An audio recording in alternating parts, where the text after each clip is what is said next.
of Devangiri, Karnataka. He is a dedicated and accomplished leader with a remarkable journey in social service and education. A graduate in electrical and electronics engineering, he has been a Sangh Pracharak since 1988, serving in key roles such as Vibha Pracharak, Prant Bauddhik Pramukh and Prant Pracharak of Karnataka Uttar.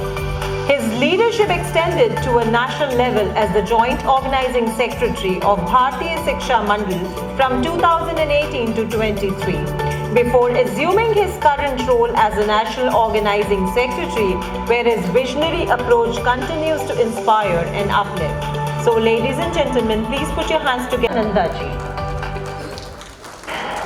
I am honored to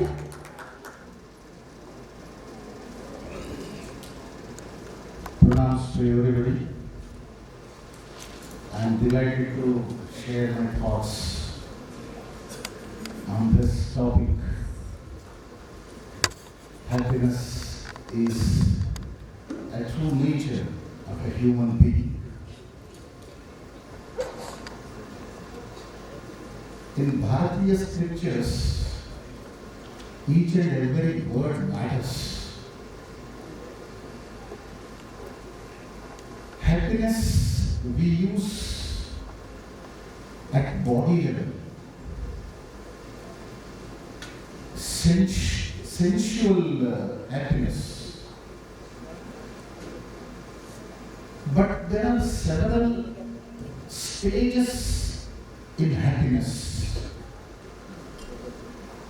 From body level to the mental level, that from mental level to intellectual level, and from intellectual level to the level of soul. Some scholars present that this happiness as absence of sorrow. Absence of sorrow itself is happiness. But many scholars do not agree with this explanation and narration. Because the happiness itself has a positive narration. And in Bharatiya thought, I mean in Upanishads, Taittiriya Upanishad in Brahmananda Valli, our sages, the rishis, explain about the happiness. The happiness is the state of the mind. And we go deep into it.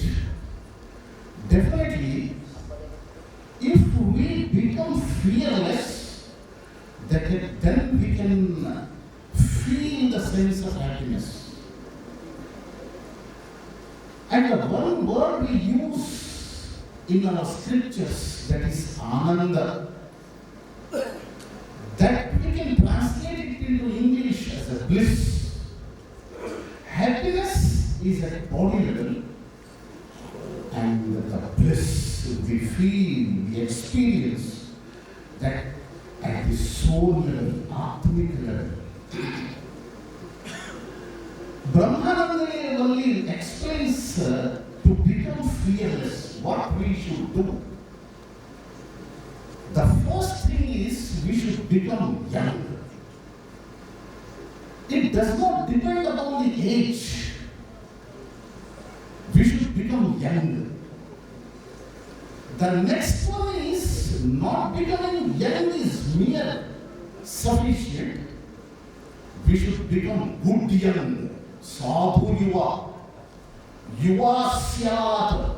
This is the first condition. We should become young.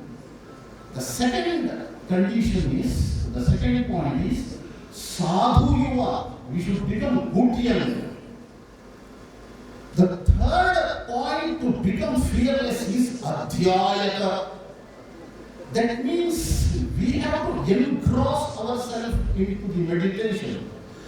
Then concentration power should be increased to become adhyayaka, to become fearless. The third point. The fourth point is ashishta. Ashishta means we have to live with good intentions and worthy of getting the blessings of the others.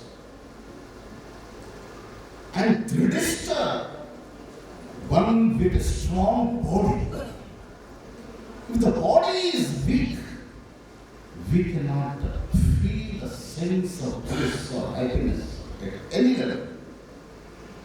The sixth and the last point to become fearless is balishta. The mind should be strong. So with all these virtues, a human being will acquire the favorable conditions. Because of the favorable conditions, he will accomplish his desires. That is the liberation.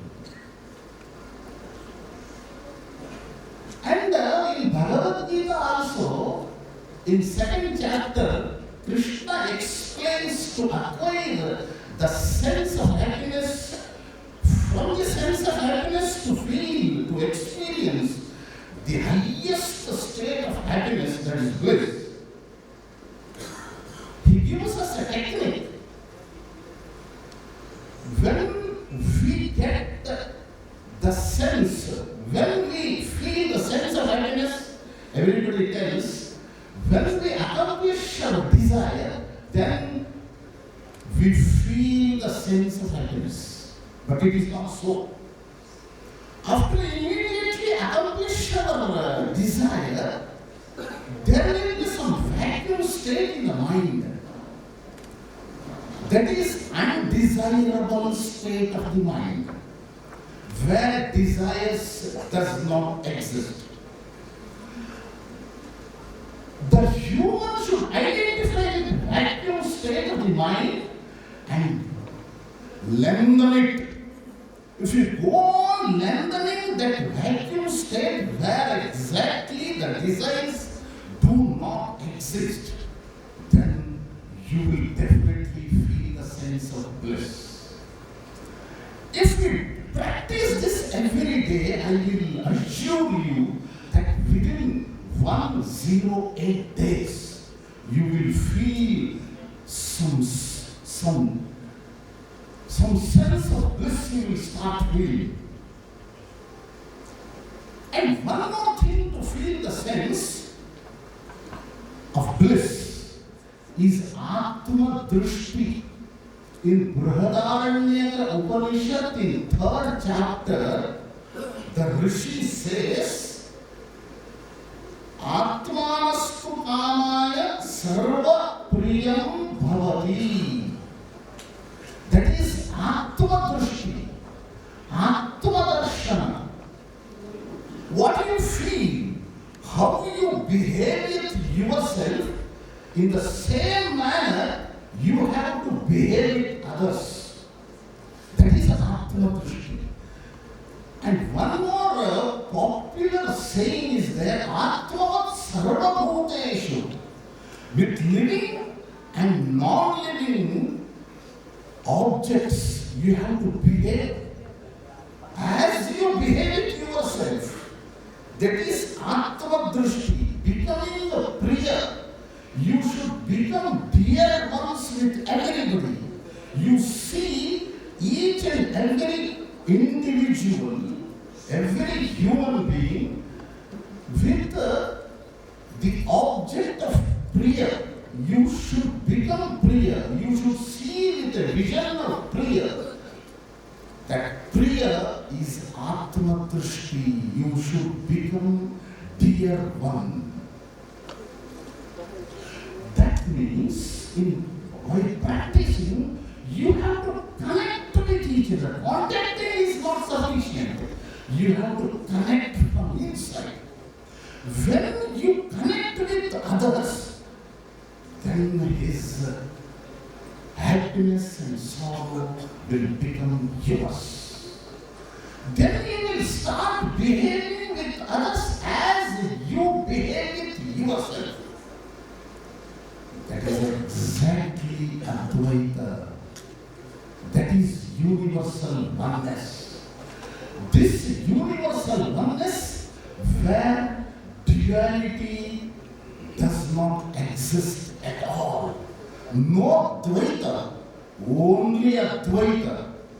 Universal oneness which connects us with each and every living and non-living objects. So, this